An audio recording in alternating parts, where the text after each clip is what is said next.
can go to the grocery store without seeing a magazine with a headline touting the benefits of mindfulness or meditation.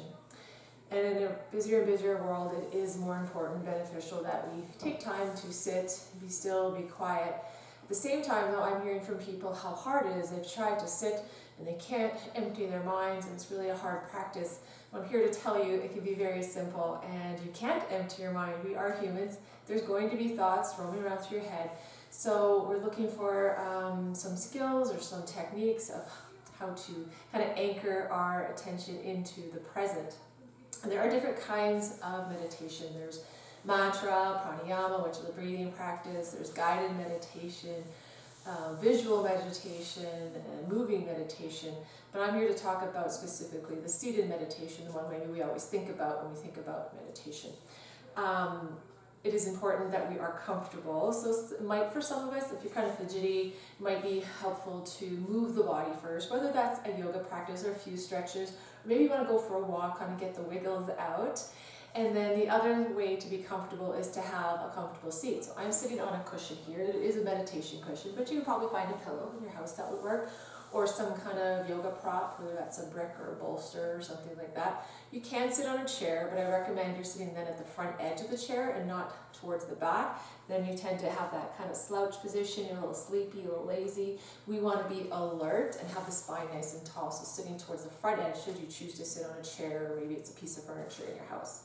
And also it's beneficial if you can't get down to the floor, right, and sit on a cushion or something like that. So finding a comfortable place for your body to rest, and then whether it's cross-legged, one leg in front of the other, if you have to stretch on a leg, that is okay. And it's even allowed, once you get into it for a little bit, that you need to move a leg. It's okay if you need to move.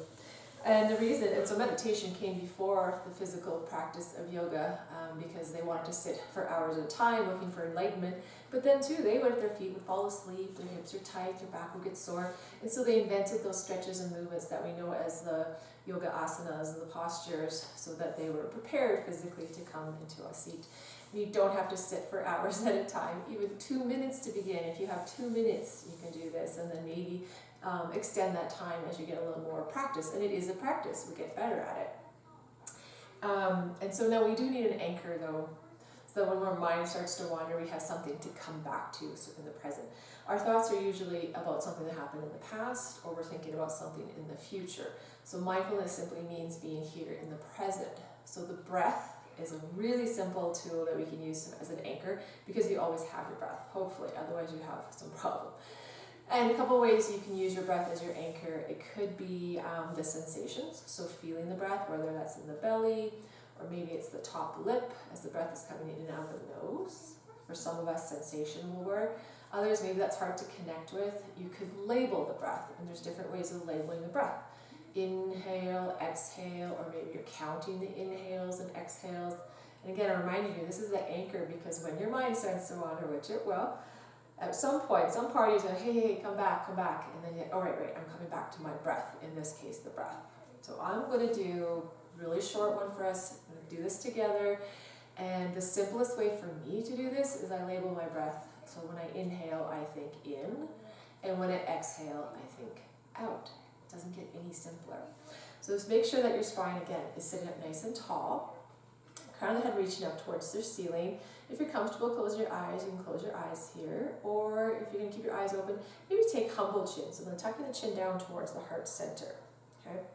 Palms are resting comfortably on your lap. Palms face down, palms face up. You can try both and decide what feels more comfortable for you. And not in a way, if I take it way out here, feeling kind of stress in my shoulders, I'm going to pull the hands back so the arms are kind of slack and the shoulders are relaxed away from the ears. Relax the belly, relax your face. When you're ready, we'll begin together. So when you inhale, you think in. When you exhale, think out.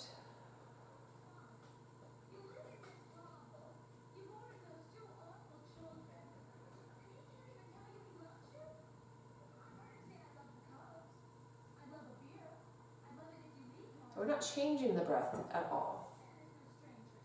Okay? Just noticing it and doing that labeling.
And if you haven't already taken humble chin, let's tuck that chin down towards the heart.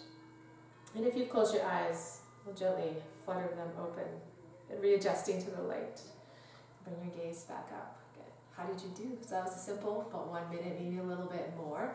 Hopefully not too challenging to start. If it felt like a great place to start and you're looking for a little more, you could set a timer on your phone, whether that's for 1 minute or a little longer. You could practice this every day. Maybe you get a little longer within that week. And by the end of the week, who knows where you're going to be.